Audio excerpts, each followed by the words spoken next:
What up, y'all? It's your boy Termanology here, live from Time is Money Studios, Brooklyn, New York. And right now, you tapped in with rap on steroids, baby. Let's go. Your boy Ology. Hip hop shit. 55 albums more than your baby daddy. You heard? Ology. Damn, cook this.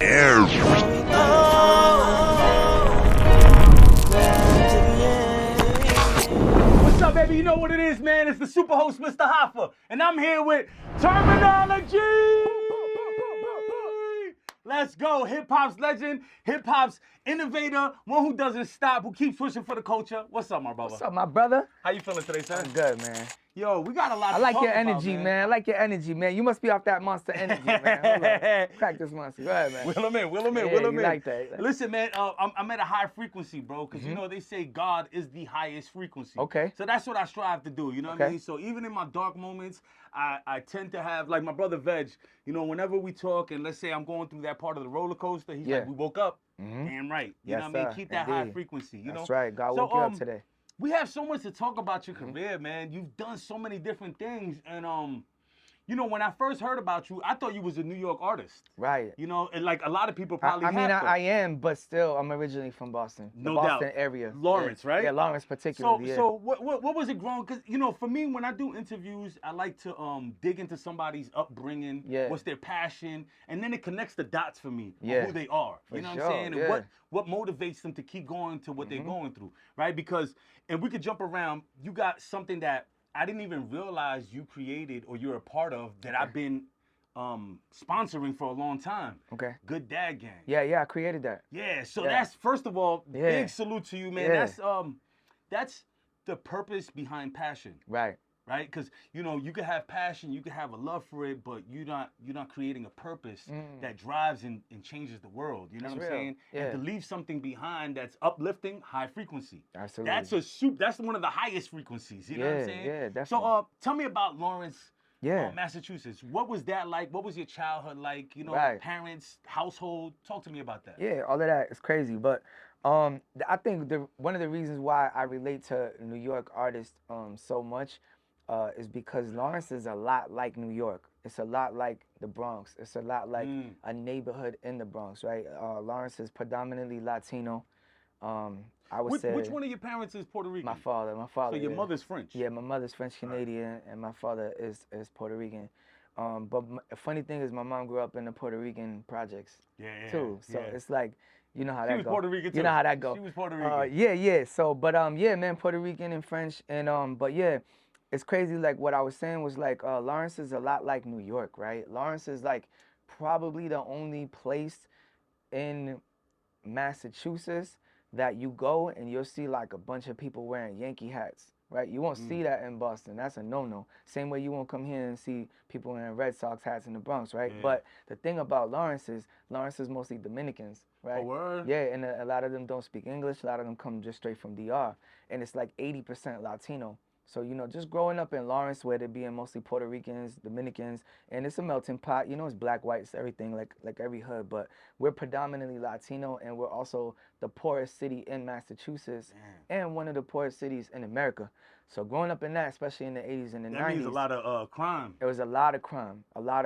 And per capita was one of the most dangerous, violent, you know, places in Massachusetts, right? So just growing up in that, it reminded me a lot of like the stories that I heard in hip hop. It reminded me a lot of like watching Juice and New Jack City and these movies. That's exactly how my hood looked. Yeah. That's exactly how my OGs were. I grew up in a crack house, just like you see, you know, cats in New York was going through a very similar struggle.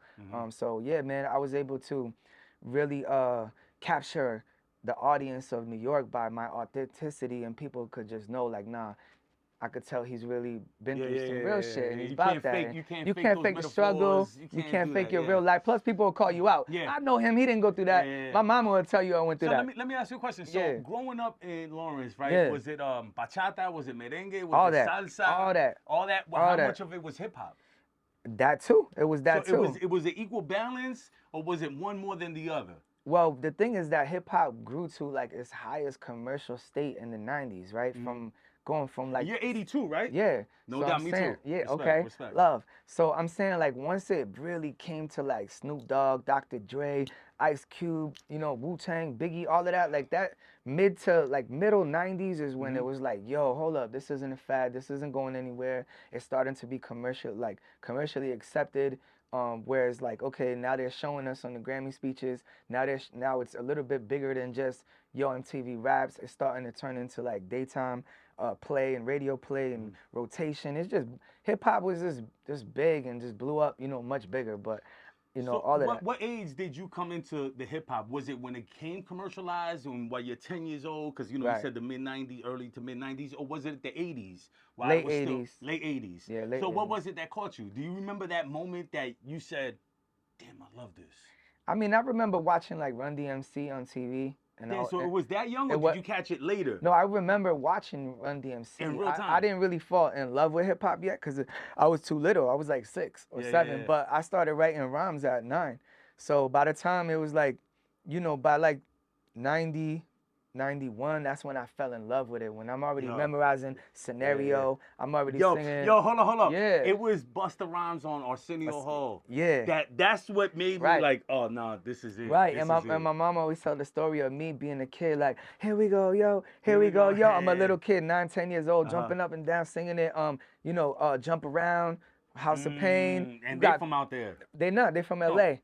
But wait. they wore Celtic jerseys in their first video, so everybody thought they from Boston. They're really What? from Cali.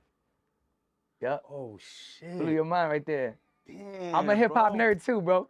But yeah, Damn, no, that's but crazy. I yeah, could have sworn they were from nah, Boston. nah, they not from Boston, nah. I know Marky Mark is from Marky Boston. Mark from You Boston. see, I love yo. Yeah. Nobody can tell me shit about Marky Mark, man. I'm Yeah. down with Marky Mark and the Funky Bunch, bro. Me Feel the too. vibration, Shout man. to Mark Wahlberg, man. Have you ever come across Mark? I haven't, man. I Are you haven't. a fan of him? Yeah, of course, man. He's I love his hometown, and movies. His movies is for he's a sure. legend, man. He did a lot, and he's one of those dudes that, you know, if you really study what he got going on, he's one of them cats that wake up every day at the same time, 5 o'clock in the morning, Yeah. gym, focus, go Discipline, work, discipline. run his businesses, you know, this, that, and the third. He's a family man, so You know, they I say like that. when you have routine, it gives you less opportunity for you to wander off with your mind. Yeah. You're so prone to custom that this is what I'm supposed to do. You know, I Absolutely. don't have to, you know, when people don't have, like, I've seen friends who, you know, they lose their job and they're like, fuck it, I'm not going to go to work. And then they do something else. And I'm like, yo, be careful. You're going to start to spiral. Yeah. You know, and then sure enough, you know, unfortunately, it happens a lot of times. Talking about artists from out there, what were some of your first memories of hearing local artists that made you feel like, oh shit, this is real? Like, Yeah. wait, you could do this? It's not just Yeah. people in TV land? Right. Yeah. No, I would definitely say that the people in Lawrence, like in Lawrence, there were some rappers that were big, like Scientific, rest in peace, Crumb Snatcher, who was down with Guru and Premier at the time.